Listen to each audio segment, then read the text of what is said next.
Seigneur Lagrange! Quoi? Regardez-moi un peu sans rire. Eh bien.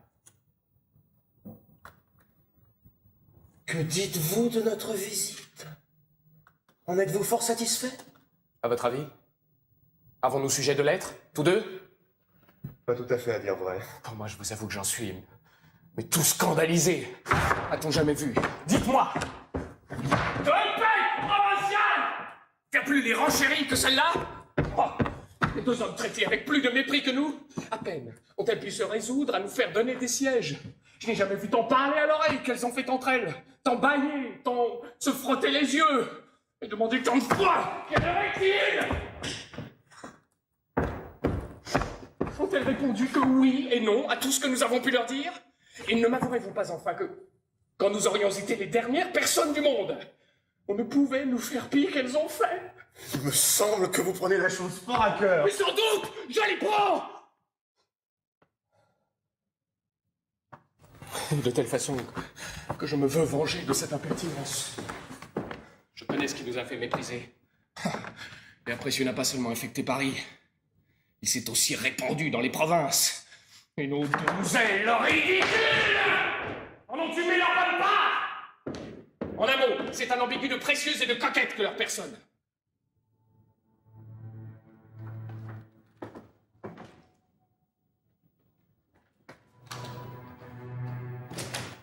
Je vois ce qu'il faut être pour en être bien reçu. Et si vous m'en croyez, nous leur jouerons tous deux une pièce qui pourra leur faire voir leur sottise et leur apprendra à connaître un peu mieux leur monde. Et comment encore? J'ai un certain valet nommé Mascari qui passe au sentiment de beaucoup de gens pour une manière de bel esprit. Car il n'y a rien à meilleur marché que le bel esprit, maintenant. C'est un extravagant qui s'est mis dans la tête de vouloir faire l'homme de condition. Il se pique ordinairement de galanterie et de vers et dédaigne les autres valets jusqu'à les appeler brutaux. Eh bien, qu'en prétendez-vous faire? Ce que j'en prétends faire? Il faut. Mais sortons d'ici auparavant. Eh bien, vous avez vu ma nièce et ma fille? Les affaires iront-elles bien?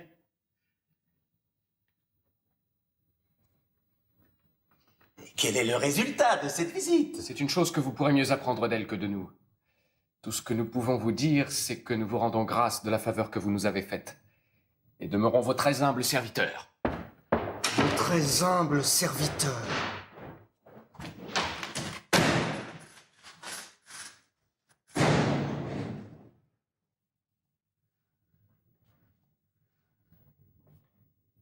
Ouais. Il semble qu'ils sortent mal satisfaits d'ici. D'où pourrait venir leur mécontentement? Il faut savoir un peu ce que c'est. Voilà. Que désirez-vous, monsieur? Où sont vos maîtresses? Dans leur cabinet. Que font-elles? De la pommade pour les lèvres. C'est trop pommadé. Dites-leur qu'elles descendent.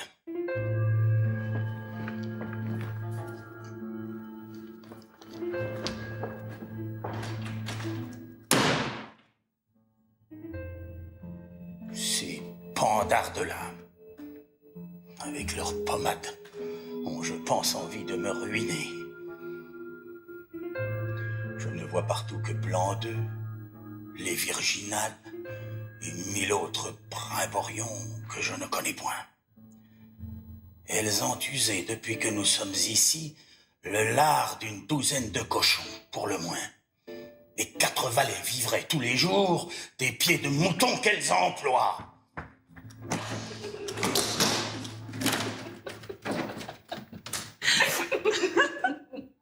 Il est bien nécessaire, vraiment, de faire tant de dépenses pour vous graisser le museau. Dites-moi un peu ce que vous avez fait à ces messieurs, que je les vois sortir avec tant de froideur.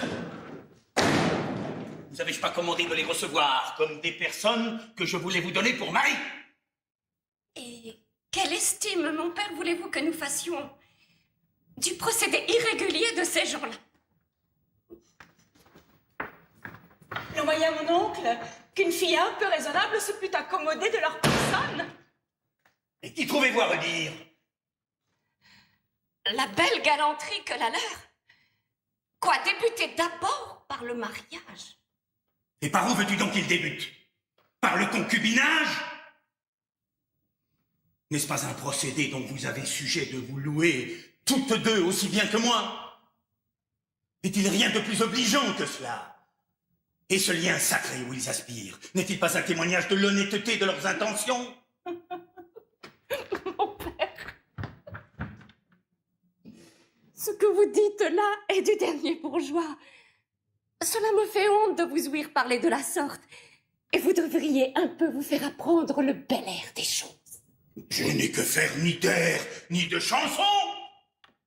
Je te dis que le mariage est une chose sainte et sacrée, et que c'est faire en honnête gens que de débuter par là. Mon Dieu, que si tout le monde vous ressemblait, un roman serait bientôt fini.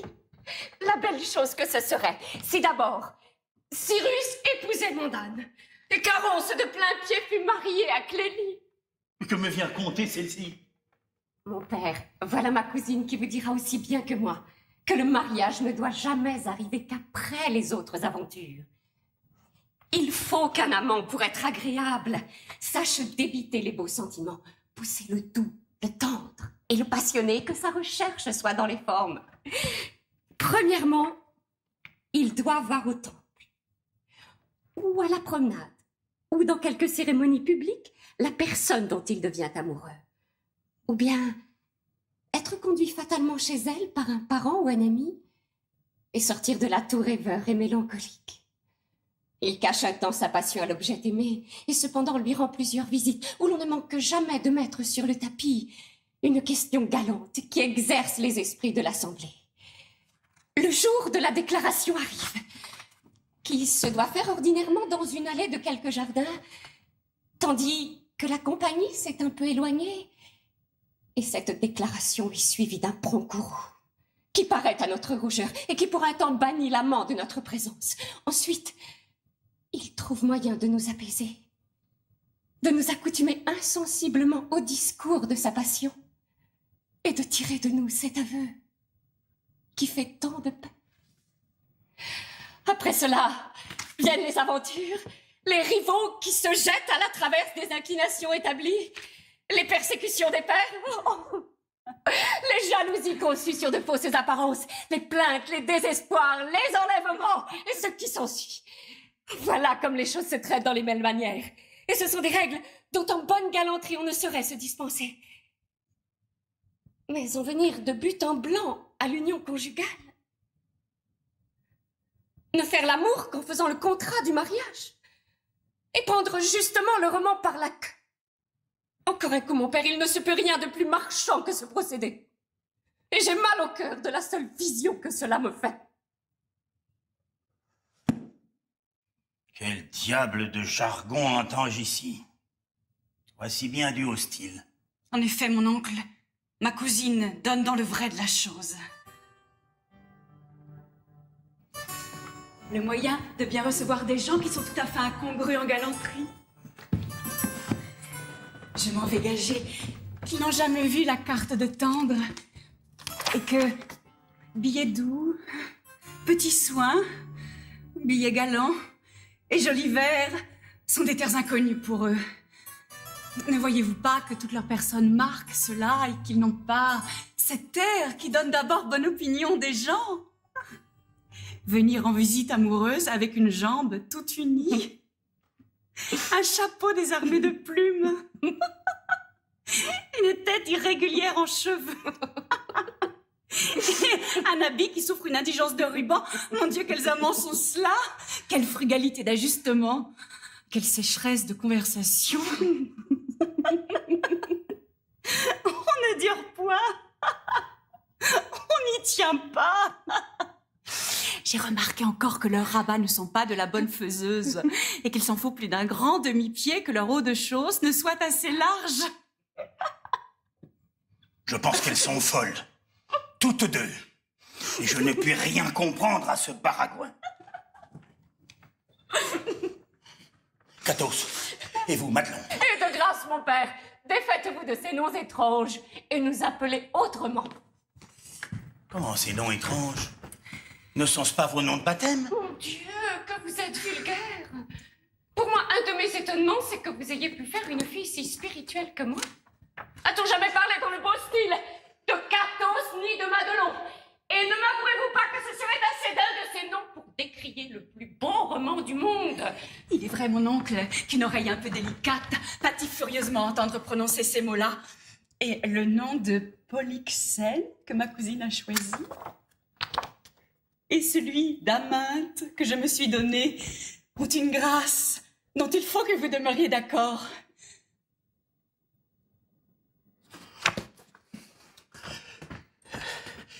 Écoutez, il n'y a qu'un mot qui serve.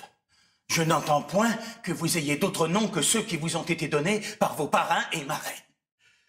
Et pour ces messieurs dont il est question, je connais leur famille et leurs biens, et je veux résolument que vous vous disposiez à les recevoir pour mari. Je me lasse de vous avoir sur les bras, et la garde de 2 filles est une chose un peu trop pesante pour un homme de mon âge. Pour moi, mon oncle, tout ce que je puis vous dire, c'est que je trouve le mariage une chose tout à fait choquante. Comment est-ce qu'on peut souffrir la pensée de coucher contre un homme vraiment nu?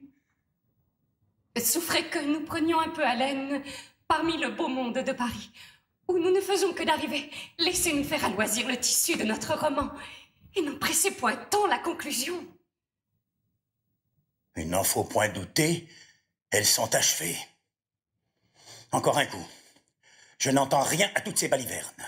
Je veux être maître absolu. Et pour trancher toutes sortes de discours, où vous serez mariés, toutes deux, avant qu'il soit peu, ou, ma foi, vous serez religieuse. J'en fais un bon serment.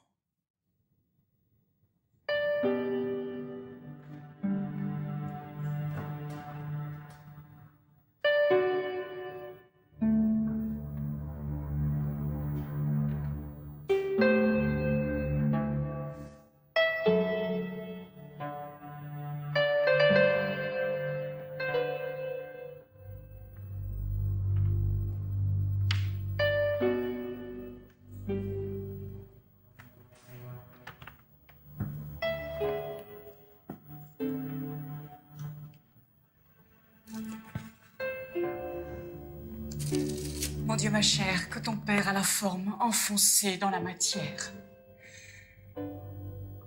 Que son intelligence est épaisse. Qu'il fait sombre dans son âme.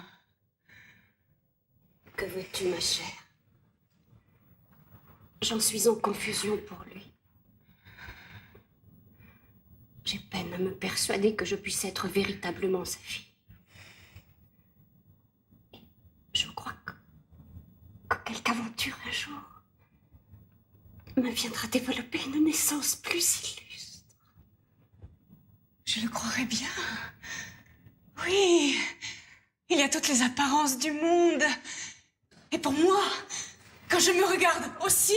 Voilà laquelle qui demande si vous êtes au logis et dit que son maître vous veut venir voir. Apprenez sotte à vous énoncer moins vulgairement. Dites... Voilà un nécessaire qui demande si vous êtes en commodité d'être visible. Dame, je n'entends point le latin, je n'ai pas appris comme vous la philosophie dans le grand style. L'impertinente. Le moyen de souffrir cela. Et qui est-il, le maître de ce lac? Il me l'a nommé. Le marquis Mascarille. Oh, ma chère. Un marquis. Oui, allez dire qu'on nous peut voir. C'est sans doute un bel esprit qui aura, oui, parlé de nous. Assurément, ma chère. Il faut le recevoir dans cette salle basse plutôt qu'en notre chambre. Ajustons un peu nos cheveux aux mains et soutenons notre réputation. Vite, venez nous tendre ici dedans, le conseiller des grâces. Non, ma foi, je ne sais point quelle bête c'est là. Il faut parler chrétien si vous voulez que je vous entende. Apportez-nous le miroir. Ignorante que vous êtes, et gardez-vous bien d'en salir la glace par la communication de votre image.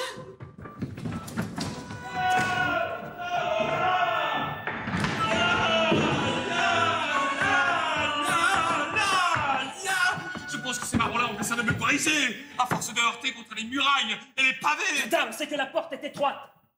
Vous avez voulu aussi que nous soyons entrés jusqu'ici. Je le crois bien. Voudriez-vous, Faquin, que j'exposasse l'embonpoint de mes plumes aux inclémences de la saison pluvieuse? Et que j'allasse imprimer mes souliers en boue? Allez, ôtez votre chaise d'ici. Payez-nous donc, s'il vous plaît, monsieur. Hein? Et je dis, monsieur, que vous nous donniez de l'argent, s'il vous plaît. Comment, coquin? Demander de l'argent à une personne de ma qualité? Est-ce ainsi qu'on paie les pauvres gens? Et votre qualité nous donne-t-elle à dîner? Oh, je vous apprendrai à me connaître. Ces canailles-là sont joués à moi. Ça, payez-nous vitement. Quoi? J'ai dit que vous nous donniez de l'argent tout à l'heure. Il est raisonnable. Vite donc! Oui, tu parles comme il faut, toi. Mais l'autre est un coquin qui ne sait ce qu'il dit. Tiens! Es-tu content? Non, je ne suis pas content. Vous avez donné un soufflet à mon camarade. Doucement. Tiens, voilà pour le soufflet.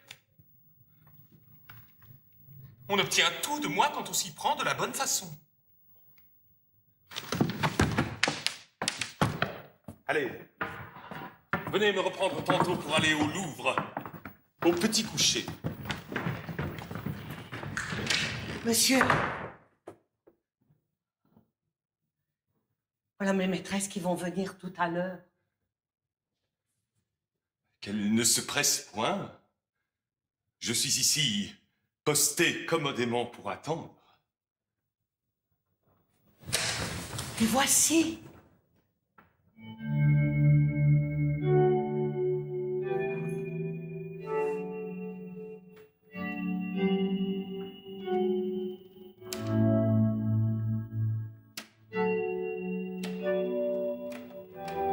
Mesdames,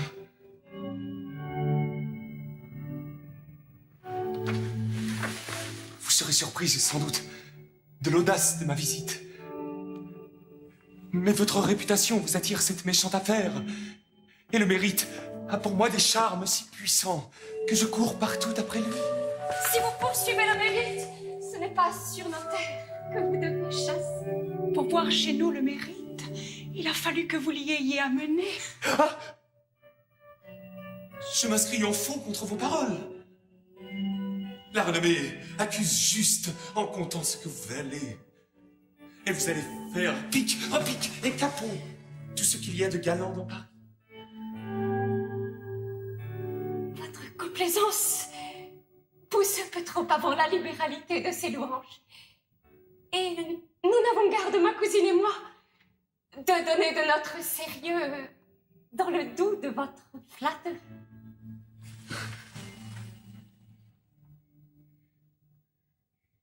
Ma chère, il faudrait faire donner des sièges. Hola!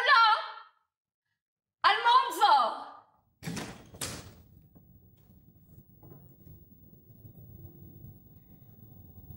Madame? Vite! Voiturez-nous ici les commodités de la conversation.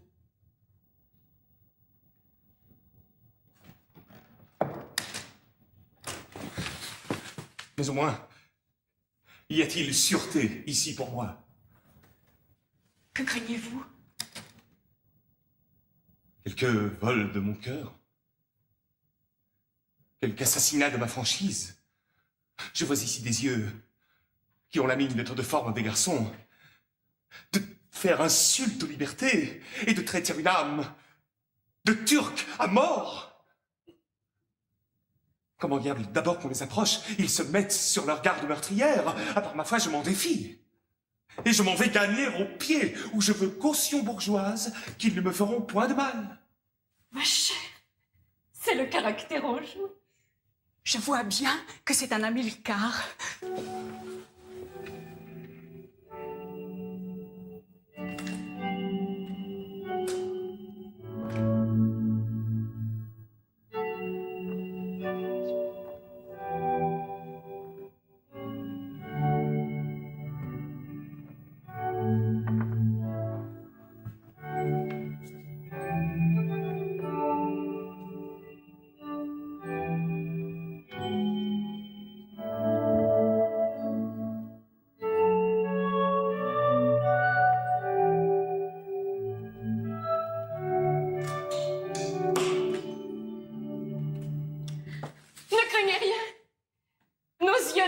Mauvais dessein.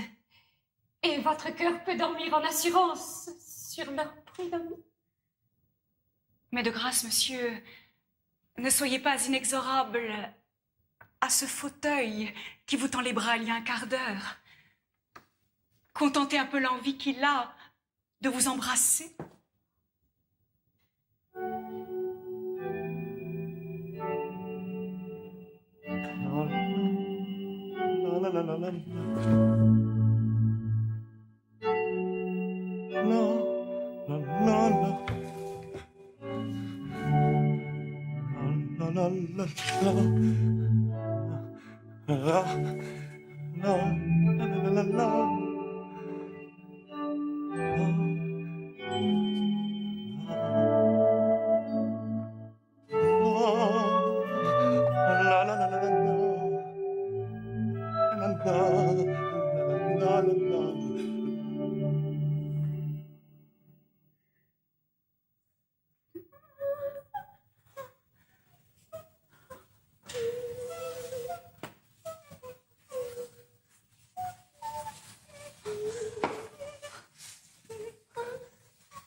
Eh bien, mesdames, que dites-vous de Paris? Hélas, qu'on peut rien nous dire. Il faudrait être l'antipode de la raison pour ne pas confesser que Paris est le grand bureau des merveilles, le centre du bon goût, du bel esprit et de la galanterie. Pour moi, je tiens que hors de Paris, il n'y a point de salut pour les honnêtes gens. C'est une vérité incontestable. Il fait un peu crotter. Mais nous avons la chaise. Oh, il est vrai que la chaise est un retranchement merveilleux contre les insultes de la boue et du mauvais temps.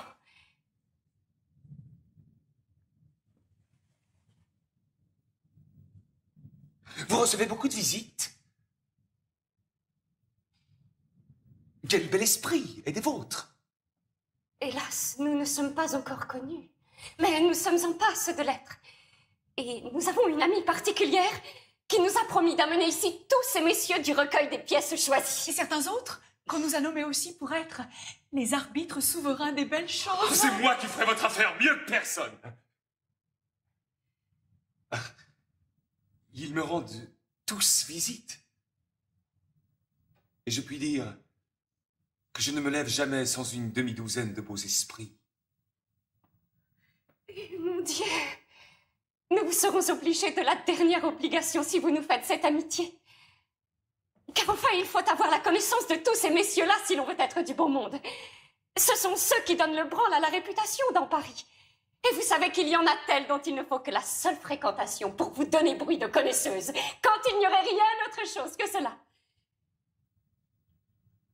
Mais Pour moi, ce que je considère particulièrement, c'est que par le moyen de ces visites spirituelles, on est instruite de 100 choses qu'il faut savoir de nécessité et qui sont de l'essence d'un bel esprit. On apprend par là chaque jour les petites nouvelles galantes, les jolis commerces de prose et de vers. On sait un peu nommer un tel a composé la plus jolie pièce du monde sur un tel sujet. Une telle a fait des paroles sur un tel air. Celui-ci a fait un madrigal sur une jouissance. Celui-là a composé des stances sur une infidélité. Monsieur un tel écrivit hier soir un cisin à mademoiselle une telle, dont elle lui a envoyé la réponse ce matin sur les 8 heures. Un tel auteur a fait un tel dessin. Celui-ci en est à la 3e partie de son roman. Cet autre met ses ouvrages sous la presse.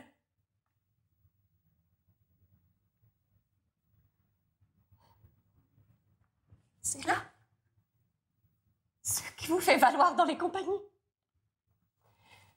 Et si l'on ignore ces choses, je ne donnerai pas un clou de tout l'esprit qu'on peut avoir. En effet, je trouve que c'est renchérir sur le ridicule qu'une personne se pique d'esprit et ne sache pas jusqu'au moindre petit quatrain qui se fait chaque jour. Et pour moi, j'aurais toutes les hontes du monde s'il fallait qu'on vînt à me demander si j'aurais vu quelque chose de nouveau que je n'aurais pas vu.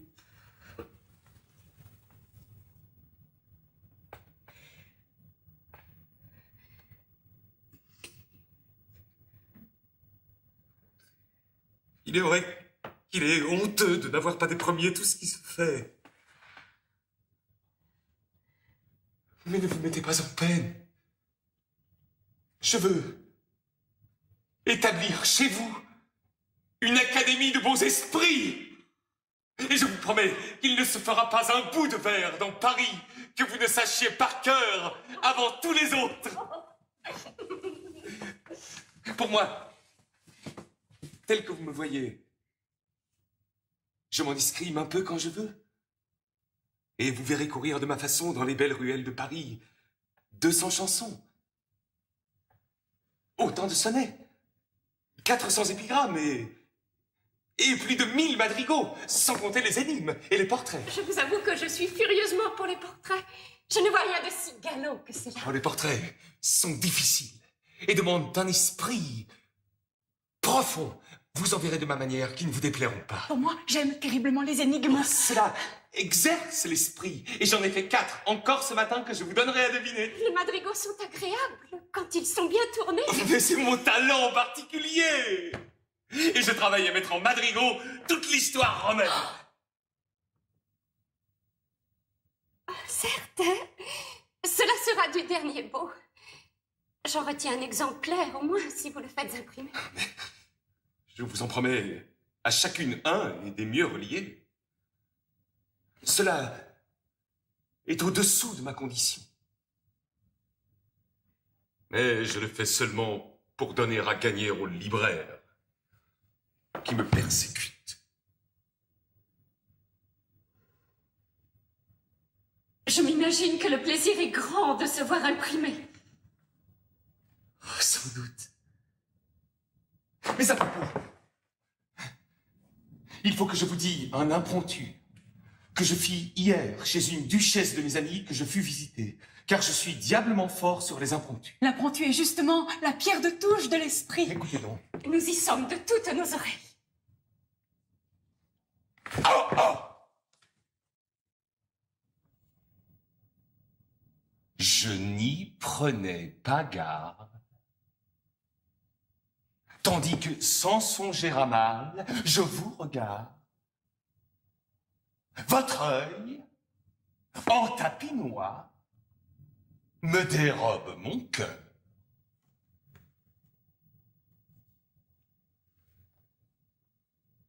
Au vol. Au vol. Au vol. En voleur!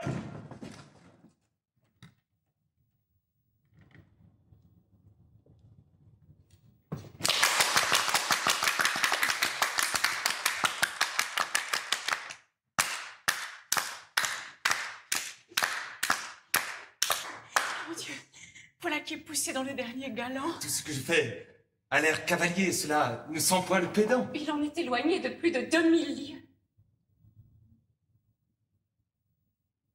Avez-vous remarqué ce commencement? Oh, oh. Voilà qui est extraordinaire. Oh, oh. Comme un homme qui s'avise tout à coup. Oh, oh. La surprise. Oh, oh. Oui, je trouve ce admirable. Il semble que cela ne soit rien. Mon Dieu, que dites-vous? Ce sont là de ces sortes de choses qui ne se peuvent payer. Sans doute. Et j'aimerais mieux avoir fait ce qu'un poème épique. Du Dieu! Vous avez le goût. Bon. Je ne l'ai pas tout à fait mauvais. Mais n'admirez-vous pas aussi? Je n'y prenais pas garde. Je n'y prenais pas garde. Je ne m'apercevais pas de cela. Façon de parler naturelle, je n'y prenais pas garde. Tandis que, sans songer à mal, tandis qu'innocemment, sans malice, comme un pauvre mouton, je vous regarde. C'est-à-dire, je m'amuse à vous considérer, je vous observe, je vous contemple. Votre œil en tapinois. Que vous semble de ce mot tapinois? N'est-il pas bien choisi? Tout à fait bien. Tapinois en cachet.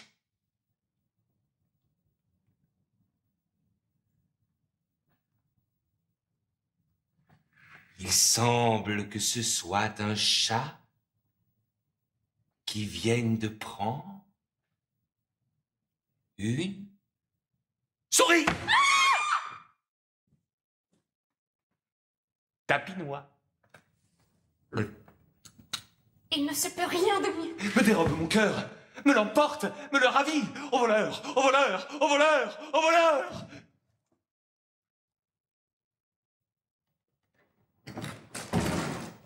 Ne diriez-vous pas que c'est un homme qui crie et court après un voleur pour le faire arrêter? Au voleur, au voleur, au voleur, au voleur!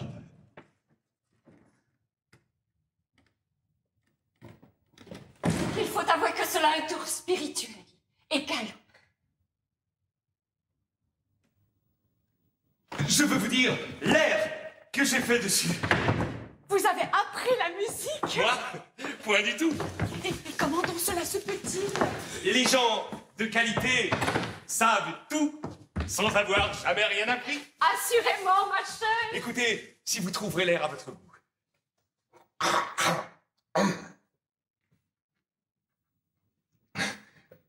La brutalité de la saison a furieusement outragé la délicatesse de ma voix.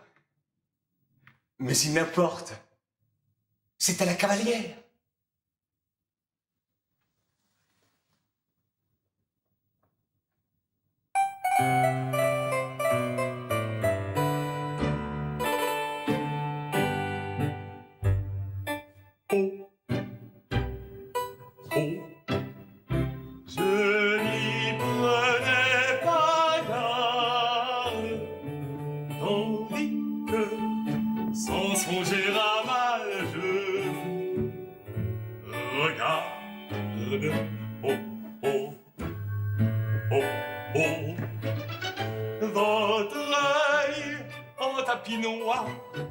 Votre œil en tapinois me dérobe mon cœur.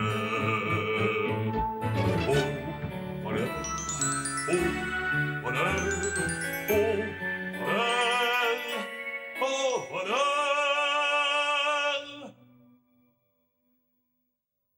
Votre œil en tapinois me dérobe mon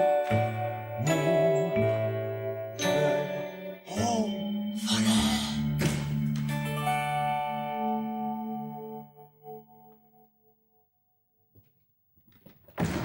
que voilà un air qui est passionné. Est-ce qu'on n'en meurt point? Il y a de la chromatique là-dedans. Ne trouvez-vous pas la pensée bien exprimée dans le chant? Oh, oh, voleur, oh, voleur, oh, voleur. Et puis, comme si l'on criait bien fort, oh, voleur. Et tout à coup, comme une personne essoufflée, votre rayon tapinois me dérobe mon cœur. Oh, voleur.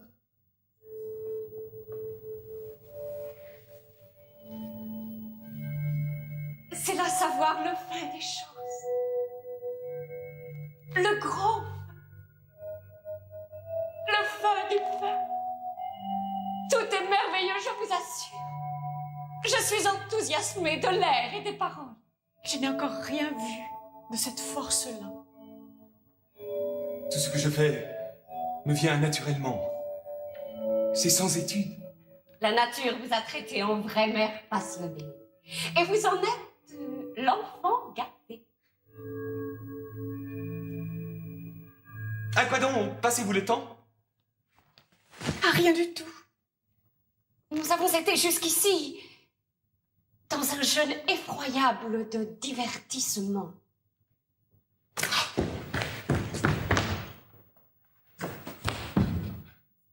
Je m'offre à vous mener l'un de ces jours à la comédie, si vous voulez. Aussi bien on en doit jouer une nouvelle que je serai bien aise que nous voyions ensemble. Cela n'est pas du refus. Mais je vous demande d'applaudir comme il faut quand nous serons là. Car je me suis engagé de faire valoir la pièce, et l'auteur m'en est venu prier encore ce matin. C'est la coutume ici. Qu'à nous autres, gens de condition, les auteurs viennent lire leurs pièces nouvelles pour nous engager à les trouver belles et leur donner de la réputation. Et je vous laisse à penser si quand nous disons quelque chose, le parterre ose nous contredire. Pour moi, j'y suis fort exact. Et quand j'ai promis à quelques poètes, je crie toujours « Voilà qui est beau !» devant que les chandelles soient allumées. Ne m'en parlez point. C'est un admirable lieu que Paris. Il s'y passe 100 choses tous les jours qu'on ignore dans les provinces. Quelque spirituel qu'on puisse être. C'est assez. Puisque nous sommes instruites, nous ferons notre devoir de nous écrier comme il faut sur tout ce qu'on dira. Je ne sais si je me trompe, mais vous avez toute la mine d'avoir fait quelques comédies. Il pourrait être quelque chose de ce que vous dites. Oh, ma foi, il faudra que nous la voyions. Entre nous, j'en ai composé une que je veux faire représenter. Et à quel comédien la donnerez-vous? Belle demande. Au grand comédien. Il n'y a qu'eux qui soient capables de bien faire valoir les choses. Les autres sont des ignorants qui récitent comme l'on parle. Ils ne savent pas faire ronfler les vers et s'arrêter au bel endroit. Et le moyen de connaître où est le beau vers si le comédien ne s'y arrête et ne vous avertit par là qu'il faut faire le brouhaha. En effet, il y a manière de faire sentir aux auditeurs les beautés d'un ouvrage, et les choses ne valent que ce qu'on les fait valoir.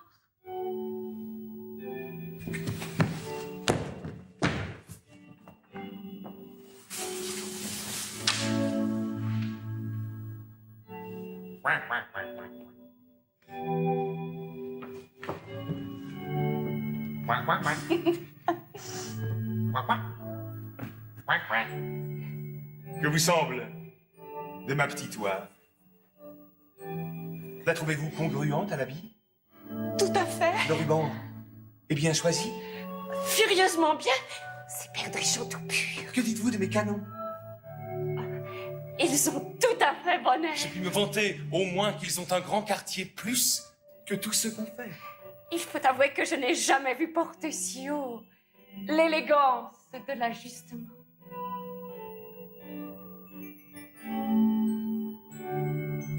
Attachez un peu sur ces gants. la réflexion de votre odorat. Ils sentent terriblement bon. Je n'ai jamais respiré une odeur mieux conditionnée. Et celle-là? Elle est tout à fait de qualité. Le sublime m'en est touché délicieusement. Vous ne me dites rien de mes plumes. Comment les trouvez-vous? Effroyablement belle. Savez-vous que le brun me coûte 1 louis d'or?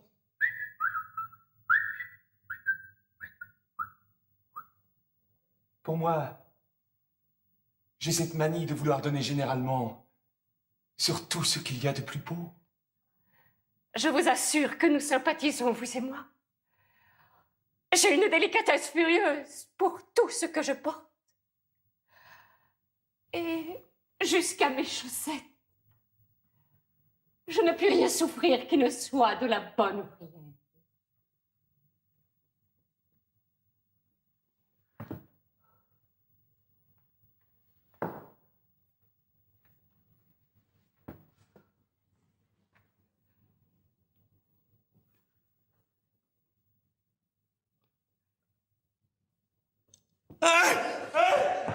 Doucement!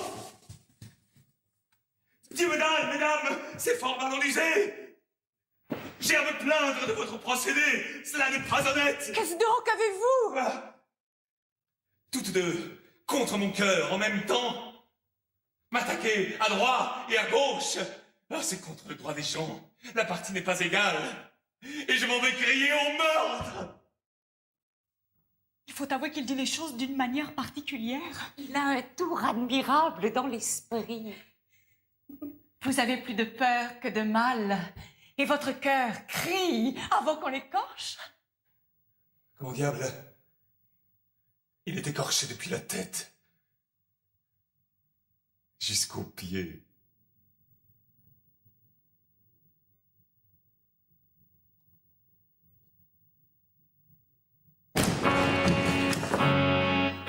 Madame, on demande à vous voir. Qui? Le vicomte de Jodelet. Le vicomte de Jodelet? Monsieur. Le connaissez-vous? C'est mon meilleur ami. Faites entrer, vitement! Il y a quelque temps que nous ne nous sommes vus et je suis ravi de cette aventure. Voici.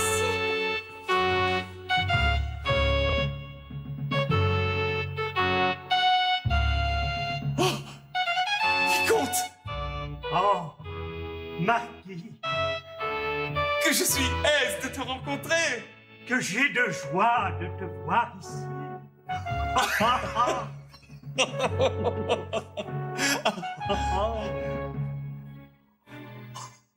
Baise-moi donc encore un peu, je te prie.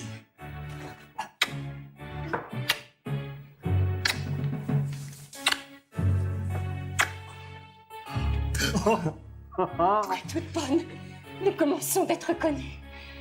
Voilà le beau monde qui prend le chemin de nous venir voir. Mesdames, agréez que je vous présente ce gentilhomme-ci. Sur ma parole, il est digne d'être connu de vous. Il est juste de venir vous rendre ce qu'on vous doit. Et vos attraits exigent leurs droits seigneuriaux sur toutes sortes de personnes. C'est pousser vos civilités jusqu'au dernier confin de la flatterie. Cette journée doit être marquée dans notre almanach comme une journée bienheureuse. Allons, petit garçon! Faut-il toujours vous répéter les choses? Voyez-vous pas qu'il faut le surcroît d'un fauteuil?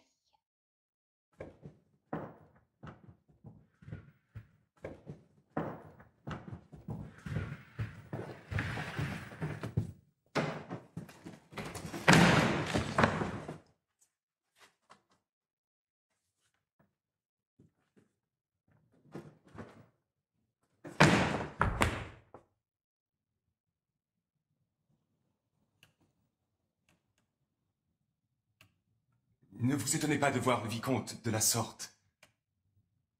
Il ne fait que sortir d'une maladie qui lui a rendu le visage pâle, comme vous le voyez.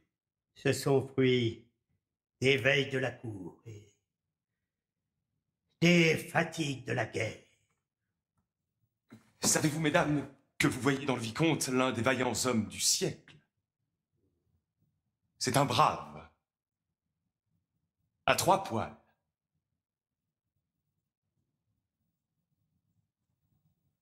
Vous ne m'en devez rien, Marquis, et nous savons ce que vous savez faire aussi. Il est vrai que nous nous sommes vus tous deux dans l'occasion. Et dans les lieux où il faisait fort chaud. Ouais. Mais non pas si chaud qu'ici. Notre connaissance s'est faite à l'armée. Et la première fois que nous nous vîmes, il commandait un régiment de cavalerie sur les galères de Malte. Il est vrai. Mais vous étiez pourtant dans l'emploi avant que j'y fusse. Et je me souviens que je n'étais que petit officier encore, que vous commandiez 2000 chevaux. La guerre est une belle chose, mais la cour récompense bien mal aujourd'hui les gens de service comme nous. C'est ce qui fait que je veux pendre l'épée au croc. Pour moi, j'ai un furieux tendre pour les hommes d'épée. Je les aime aussi. Mais je veux que l'esprit assaisonne la bravoure.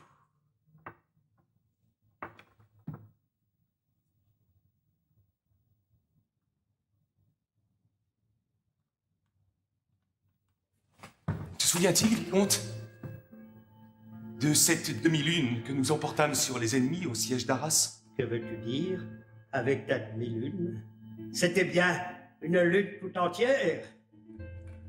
Je pense que tu as raison. Il m'en doit bien souvenir, ma foi, s'il fut blessé à la jambe d'un coup de grenade, dont je porte encore les marques. Tentez un peu de grâce.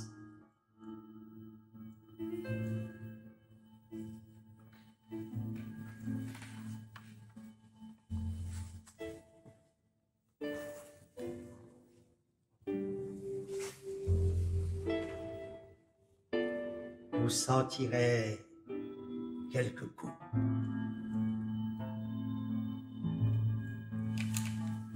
C'était là. Il est vrai que la cicatrice est grande. Donnez-moi que votre main ait tâté celui-ci, là, justement au derrière de la tête. Y êtes-vous? Oui, je sens quelque chose. C'est un coup de mousquet que j'ai reçu la dernière campagne que je pète. Voici un autre coup qui me perça de part en part à l'attaque de Gravelines. Je vais vous montrer une furieuse plaie. Il n'est pas nécessaire.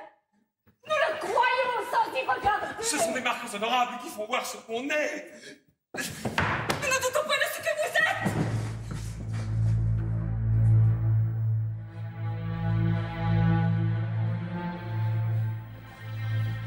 Vicomte,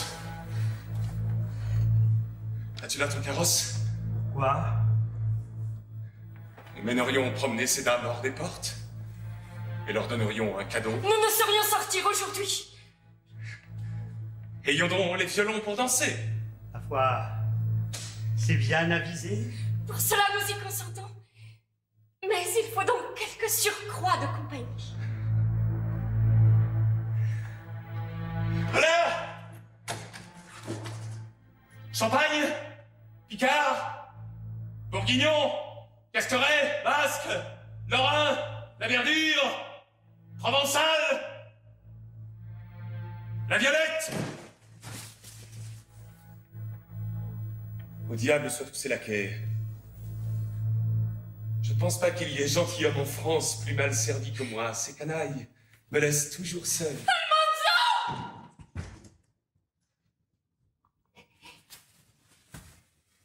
Dites aux gens de monsieur qu'ils aillent quérir des violons. Et nous faites venir ces messieurs et ces dames d'ici près pour peupler la solitude de notre bal.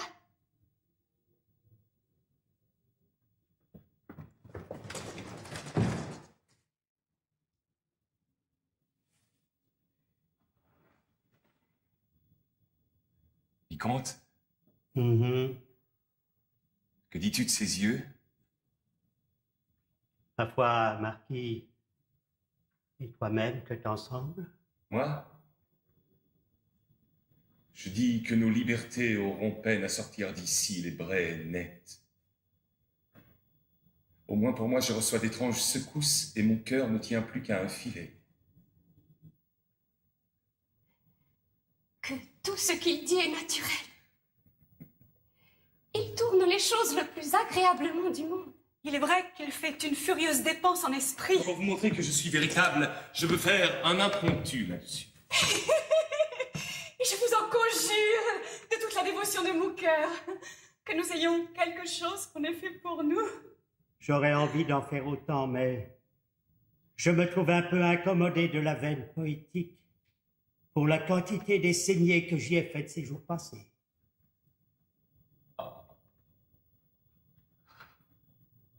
Que diable est cela? Je fais toujours bien le premier vers, mais j'ai peine à faire les autres. Ma foi, ceci est un peu trop pressé. Je vous ferai un impromptu à loisir que vous trouverez le plus beau du monde. Il y a de l'esprit comme un démon. Et du galant. Et du bien tourné.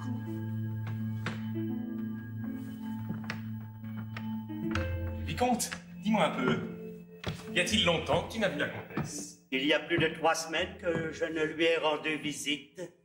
Sais-tu bien que le duc m'est venu voir ce matin et m'a voulu mener à la campagne, courir un cerf avec lui. Voici nos amis qui viennent. Mon Dieu, mes chers, nous vous demandons pardon. Ces messieurs ont eu fantaisie de nous donner les armes des pieds et nous vous avons envoyé quérir pour remplir les vides de notre assemblée. Vous nous avez obligés, sans doute. Ceci n'est qu'un bal à la hâte. Mais l'un de ces jours, nous vous en donnerons un dans les formes. Les violons sont-ils venus? Monsieur, ils sont ici. Allons donc, mes chers, prenez place. Il a tout à fait la taille élégante. Et à la mine de danser proprement. Ma franchise va danser la courante, aussi bien que mes pieds.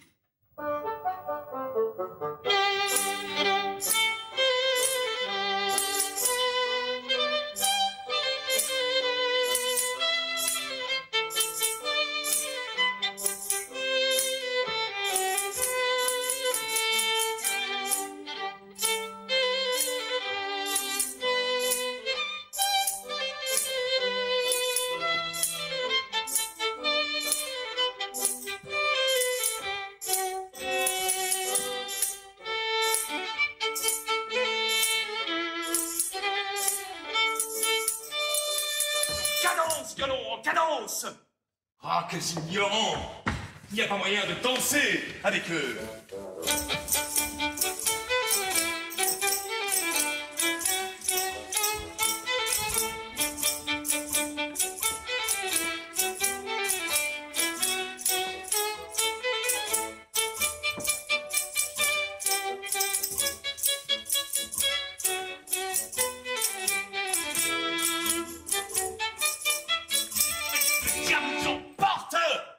Ne sauriez-vous jouer en mesure? Là, là, là, là!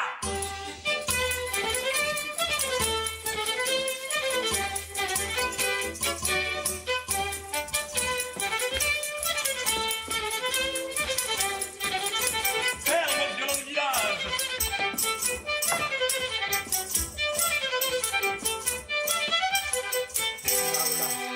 Ne pressez pas si fort la cadence, je ne fais que sortir de maladie.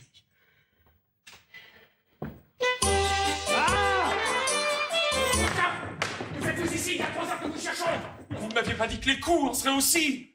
C'est bien à vous, infâme que vous êtes, à vouloir faire l'homme d'importance. Voilà qui vous apprendra à vous connaître.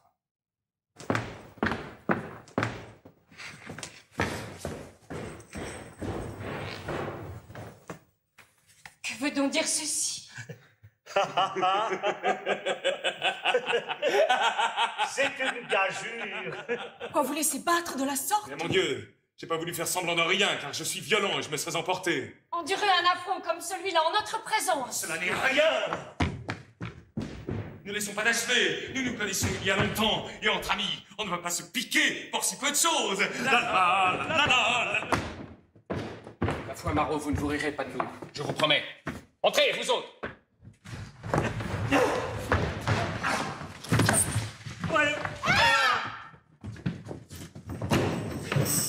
Quelle est donc cette audace de venir nous troubler de la sorte?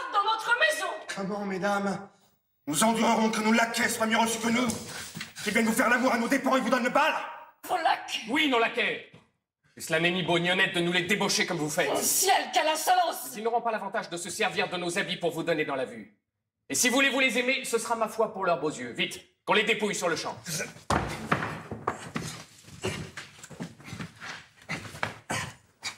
Adieu, notre braverie. Voilà le marquisat et la vicomté à bas. Ah, coquin. Vous avez l'audace d'aller sur nos brisés. Vous irez chercher autre part de quoi vous rendre agréable aux yeux de vos belles. Je vous en assure. C'est trop que de nous supplanter. Et de nous supplanter avec nos propres habits. Oh, Fortune, quelle est ton inconstance? Vite! Qu'on leur rôde jusqu'à la moindre chose. Qu'on emporte toutes ces armes. Dépêchez.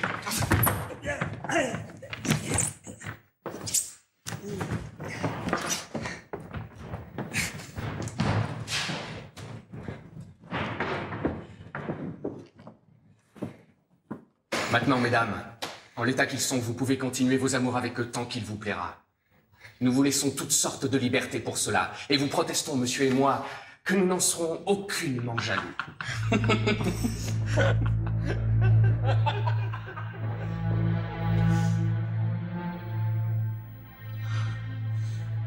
Quelle confusion. Je crève de dépit. Coquine que vous êtes! Vous nous mettez dans de beaux draps blancs, à ce que je vois. Et je viens d'apprendre de belles affaires. Vraiment, de ces messieurs qui sortent. Oh, mon père, c'est une pièce sanglante qu'ils nous ont faite. Oui, c'est une pièce sanglante, mais qui est un effet de votre impertinence. Infâme! Ils se sont ressentis du traitement que vous leur avez fait. Et cependant, malheureux que je suis, il faut que je boive l'affront. Je jure que nous en serons vengés. Ou que je mourrai en la paix. Et vous, Marot, osez-vous vous tenir ici, après votre insolence? Traiter comme ça un marquis? Voilà ce que c'est du monde. La moindre disgrâce nous fait mépriser de ceux qui nous chérissaient. Allons, camarades. Allons chercher fortune autre part. Je vois bien qu'on aime ici que la vaine apparence, et qu'on n'y considère point la vertu, toute nue. Brandarde! Nous allons servir de fable et de risée à tout le monde. Voilà ce que vous êtes attirés par vos extravagances. Allez vous cacher, vilaine! Allez vous cacher pour jamais!